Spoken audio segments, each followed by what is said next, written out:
Hey, good afternoon, everybody. This is Two Old Cars.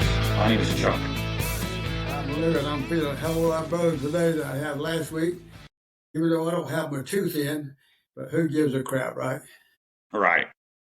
I I don't mean, care. it's me. It's not like we're gonna have a million folks looking, and I'm gonna get a 500,000 negative comments, right? Yeah, from like all 5 or 6 people that do the download. Yeah. Anyway, speaking of downloads, how we been doing lately? I haven't checked. I'm checking right now. All right. Pretty flat. Well, it's all flat, right? Yeah. Well, Literally 1 or 2 here and there. okay. Literally. While you're looking at it, I'll just say a little bit. All of our friends who are Pope Francis followers and friends in the Catholic Church, hearts and prayers go out for all you guys and stuff like that. He was quite a character. Yeah, that he was. He actually was a pope for quite a few years. He was born in Argentina to a family of Italian origin, so quite a history on him when you look it up and go into his history and stuff like that. So we just give a shout out to all of our Catholic friends who are in prayers for them. Yeah, we've only had 15 downloads this month. Oh, I got to work on that. That we ain't moving the needle. Oh, we had a bad week. Last Sunday, I didn't feel good. Then Monday, I had a dental appointment, and boy, I really had a headache after that dental appointment. It was just a general cleaning, but I think she did a little bit more of a deep cleaning because I see her pretty frequently, and we get along pretty good. So I think she was trying to take care of me pretty good. So put us a little bit behind schedule a little bit. Yeah, and it just at work, it just seems like there's always something, man. Yeah, So we're back on course today. Got a little bit of history for you. all right. Just some things that happened on this date. Samuel Morse was born on this date, the American inventor of the telegraph, the Morse code. Loretta Scott King was born on this date. Then we had August Wilson, who was a playwright known for the Fences and Piano Lessons, born on this date. And the fact of the day is sugar becomes the first household staple ration as part of the U.S. war efforts. The government issued ration books with tear-out stamps allowed every American kid to buy 26 pounds of sugar per year. That's from 1942 on this day. A lot of rationing back during the World War II time. Then on this date in 1521, Ferdinand Magellan was killed in the Philippines during a tribal skirmish on Macatan Island in the Philippines. Do you know what Magellan was doing? What brought him out there? No, I traveled 3/4 of the way around the. He was trying to sail around the world. Yeah, ships had dropped anchor at the Philippine island of Cebu, and Magellan met with the local chief. I guess things didn't go too well after that. And in 1805, U.S. agent William Eaton leads the first U.S. Marine battle on the shores of Tripoli. That would be in North Africa. Yeah, if you read a little bit of history, that was quite an event. Isn't that in the Marine Corps hymn? From the halls of Montezuma to the shores of Tripoli? Yep. And then in 1813, Zebulon Pike was killed in a battle. He had led 2 dangerous exploratory expeditions to uncharted areas of the West. He died during the battle in the War of 1812. By that time, he had become a general and also faced other perilous situations. He joined the Army when he was 15. That's pretty interesting. Pretty young. Yeah, and then 1822, General Grant is born. 1861, President Lincoln suspends the writ of habeas corpus during the Civil War. And we all know what that's about. And this one, this surprised me, and I remember reading a little bit about it. In 1865, the Sultan steamship explosion killed 1,700 people. You remember what that was about? I don't. A steamboat Sultan explodes on the Mississippi River near the Memphis. 1,700 passengers, including many discharged Union soldiers. The action is still considered the largest maritime disaster. Most of those soldiers had been in the prison in Georgia at the stockade down in Savannah, in that area where the Civil War prison war camp. 1956, Rocky Marciano retires as the world heavyweight champion, undefeated 49 wins and 49 professional bouts, 43 knockouts. Rocky Marciano. 1978, the Afghan president was overthrown and murdered. In 1994, South Africa holds first multiracial elections. 1997, Andrew Cunanan begins his killing spree. I didn't know anything about him. Do you know why the Afghanistan prime minister was murdered? Overthrow of the government. By? Muhammad Dawud is overthrown. And wasn't that the Soviet invasion? Afghanistan, no. Yep, Soviet troops 2 years later. And here's a big one. 2009, GM announces plans to phase out Pontiac. Yep. The first car I remember about Pontiac, I always remember back in the pictures they had the big wings and all that kind of stuff. But in 1962, 63, when I got to Omaha, Nebraska, working in security on the flight line, this ever first, can't remember his name now, but about Pontiac GTO. Well, okay. That was a big deal. And I was thinking this morning, how in the hell could an airman first class in 1963, 64 afford a GTO? No idea. Just like all that was, right? You borrow a little money, you pay a long time to pay for it.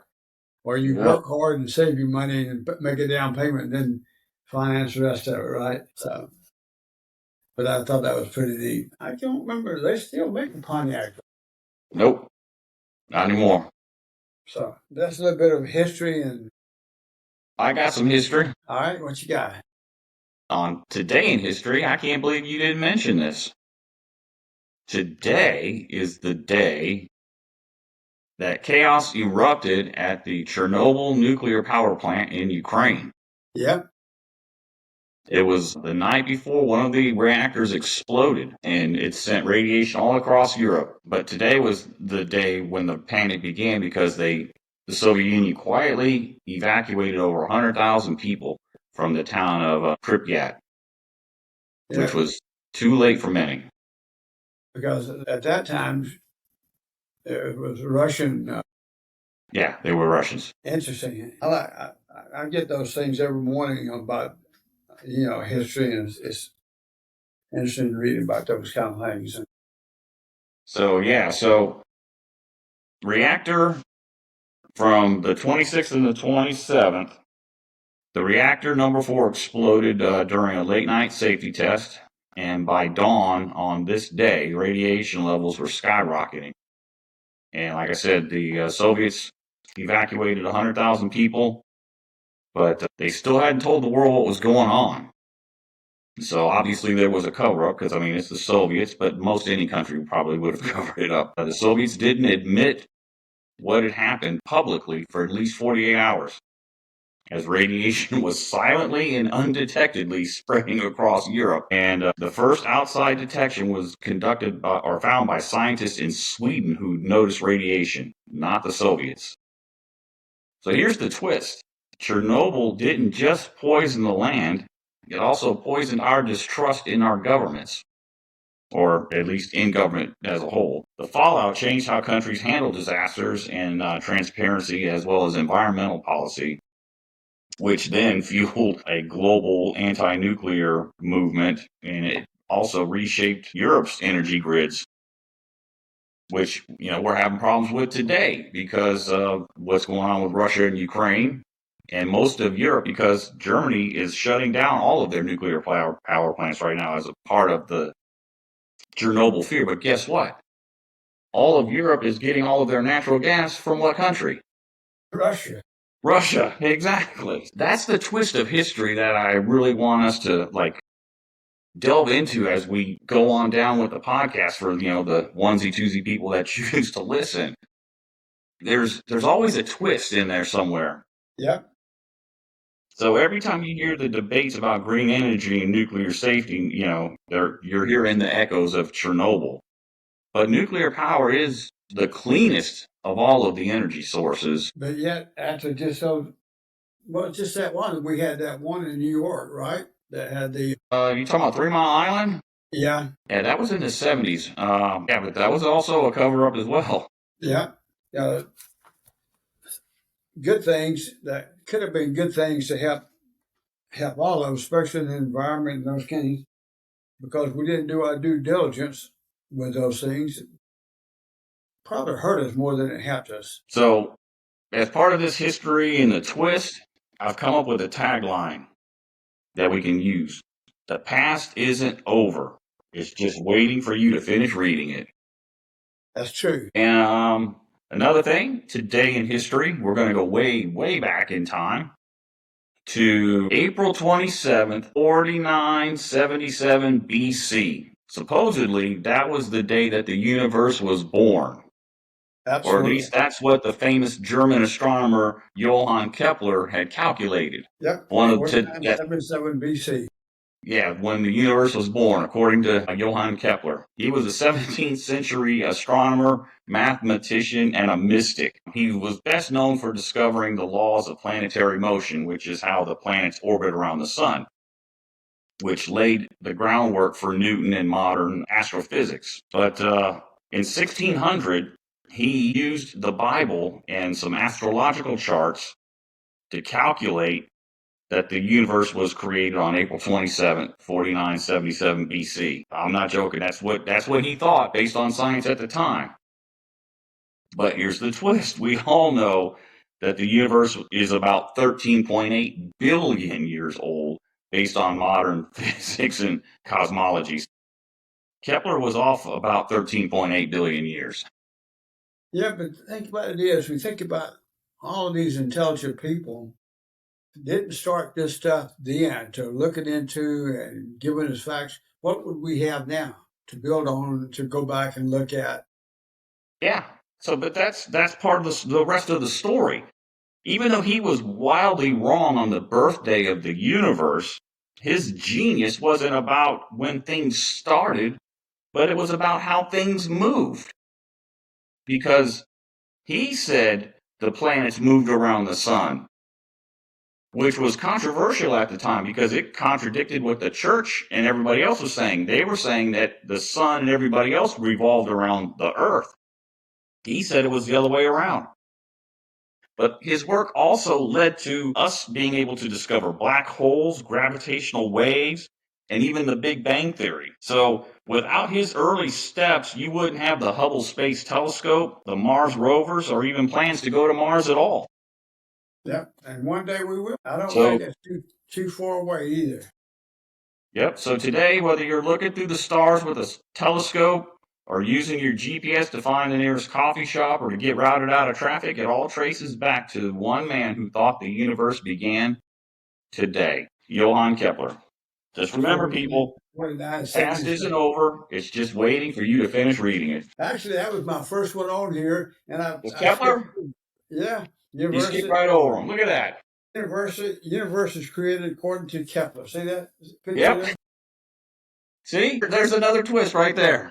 Yep. And I went straight down to who's born on this day. I got to pay attention to what the hell I'm doing here. Or maybe we're both onto something. Yeah. Well, what do you think about the NFL draft? Surprised and not surprised. I'm surprised in the sense that some of those quarterbacks fell as far as they fell in the draft. I really am. I'm not. I don't know. Yeah, the last couple of years, we've had some really good quarterback drafts. And when you go back and look at the teams last year, with the exception of a couple, and I don't know off the top of my head, I don't think any of the teams were that bad because of the quarterbacks. So I personally didn't see where there was that need for quarterbacks. And what I did see was a lot of interior linemen, defensive linemen, stuff like that, which I think is critical to building a team. You're going to have a good, successful team. You better have some hustlers up front that can protect you and take care of you either offensively and defensively. And that's why I think next year, of course, everybody knows we're big Alabama fans. I tell you what, I'm expecting big things from Alabama next year, offensively and especially defensively. I agree. Yeah. And speaking of next year, you know this is the 14th consecutive season we've had at least 7 players picked in the draft? Yes, we did. And I think that set a record. The last time they had fewer than 7 was 2011. We only had 5 drafted, including 4 in the first round. So I also saw another stat that we are number 3 all time in players drafted. Yep. But it wasn't until Saban got there that we even got into even close to that level. Exactly, and I'll get to that in just a minute. I got some more information on that. 2018, we had 12 players chosen, 10 in 17, 19, 20, 21, 23, and 24, 9 in 2013, 8, 2012, 14, 7 in 15, 16, 22. And this year, we got several top players who was eligible to enter the 25 draft, but decided to remain in school. Monte Lawson, I think that's great.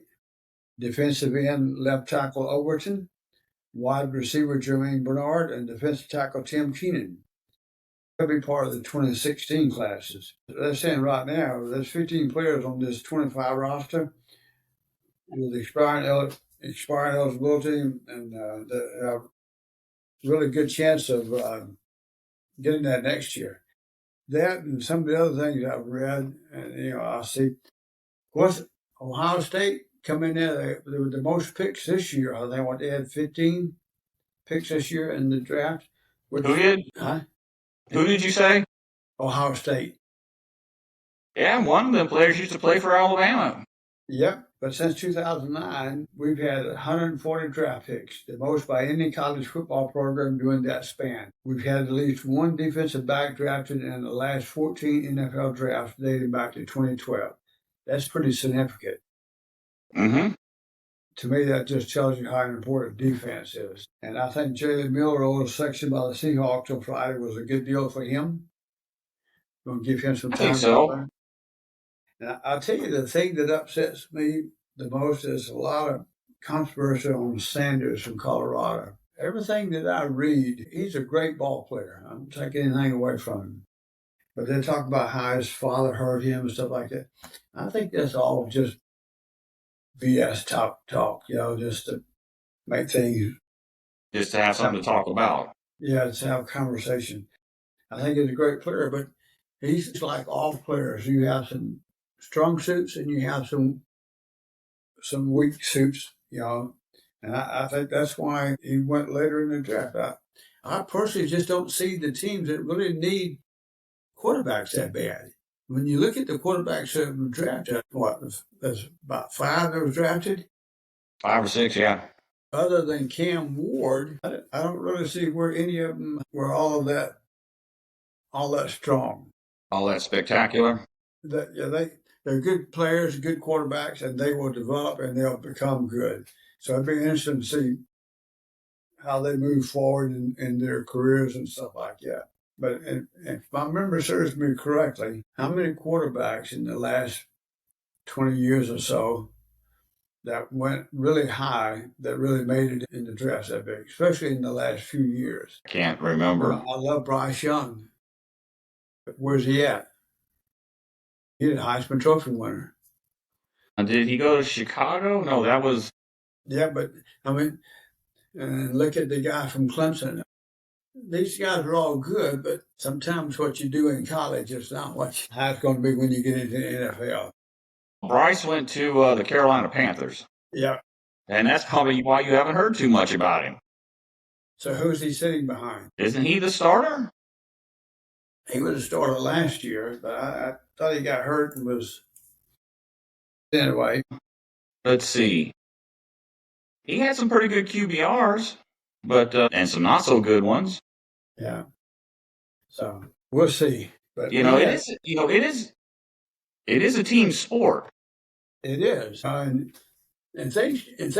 pocket quarterback days is pretty much gone, I think. If you're not a player like Sanders or Milroe that can run the ball, if you look at all those quarterbacks that were drafted this year, they're all good mobile quarterbacks. They all have some things they need to work on and things like that. But we also had 4 players they get drafted, but they got NFL offers. The tight end Dupree, one of the to New England. The long snapper Hibbert going to Miami. The punter James Burnett that's going to New Orleans. And who else? Let's see. There was somebody else I forgot. But you're talking about Ohio State list with 14 players. One of which was a transfer from Alabama. Yeah. Of the 25 draft picks by school, the SEC is number one. They had 79 drafts.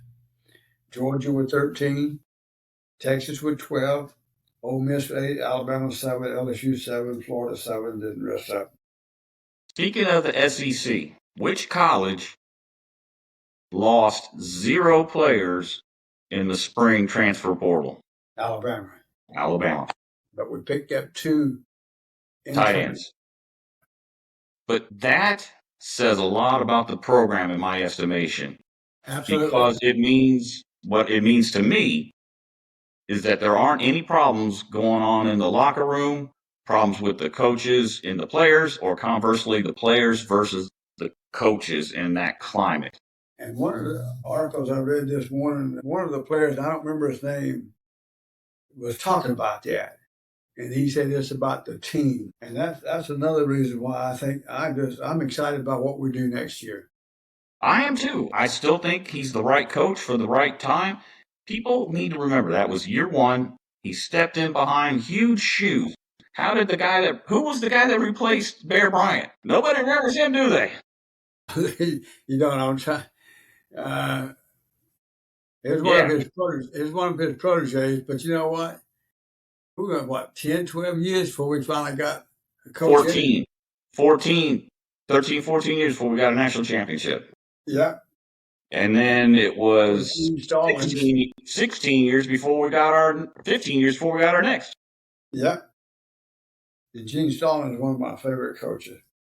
Then the Big Ten was number 2 with 70 Ohio State, 14, Oregon, 10, Michigan, 7. Penn State had 2 go in the first round. Then the ACC was 3rd with 42. Miami was 7. Clemson only had 3. That kind of surprised me because usually Clemson's. Dabo's he's dropped off. I don't know what's going on there. You know what I think happened to Clemson? He lost both his coordinators. Oklahoma. Saban lost a coordinator every damn year, it seemed like. Yeah, but Saban had consistency always across the board. In my opinion, with Clemson, he had two coordinators, offense, especially defensive coordinator, who's at Oklahoma. I think. And he ain't doing too good either. And he's not doing too good either. No, he's not.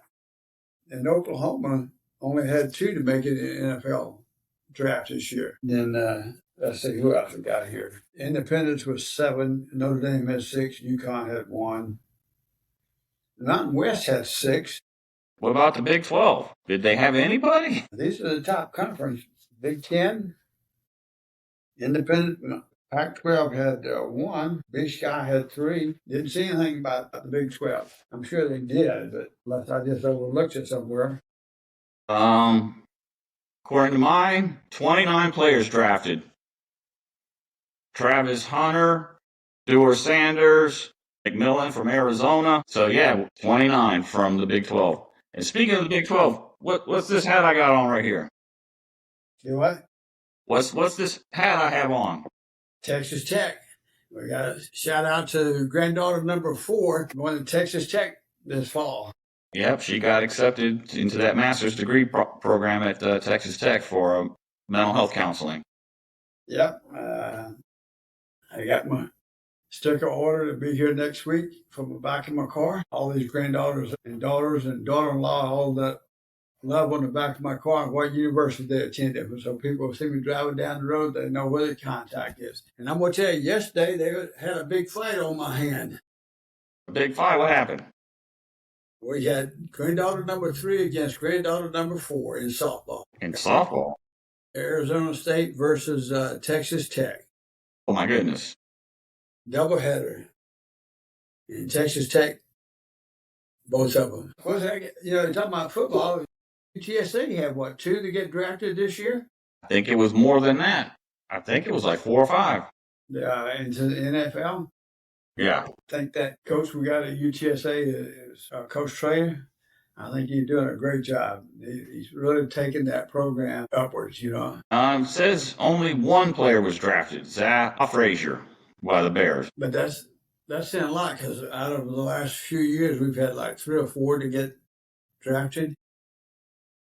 Yeah, there were 3 undrafted free agents: Oscar Cardenas as a tight end, Elliot Davison as a safety, and Joe Evans as a defensive tackle. And I think that tight end, you know, sometimes you just don't get the notoriety and the publicity that a lot of players get when you're some of these different schools and stuff. But I think he's going to do well in the NFL. He's big, he's talented. He's one of those players that will play probably 1 or 2 downs, you know, getting the ball and stuff. But he's big enough that he can move the ball. And when you need 2 or 3 yards, he's the type of guy you want to go to. All righty, I think it's about time we wrap this party up. Yeah, I'm getting excited about some football. I'm getting ready to turn the TV on, watch some Alabama softball. We beat Missouri last night in the bottom of the 7th with an error to go up 7-6 and win the game. Hey, a win's a win, right? Exactly. I like watching women's softball. They get into it, I'm going to tell you. They make it exciting. UTSA won yesterday. Very nice. Yeah. All right. We'll see you Thursday. Thursday and Saturday. Yep. So have a good one. No, this Thursday and then the following Saturday. We got Trisha Yearwood Thursday, then Mackenzie's graduation on the following Saturday. Exciting times. Yep. Well, you have a good one and be safe. You too. Y'all be good out there. Spread the word. We need the downloads. All right. Be good. All right, y'all take care, everybody. Love you, Dad.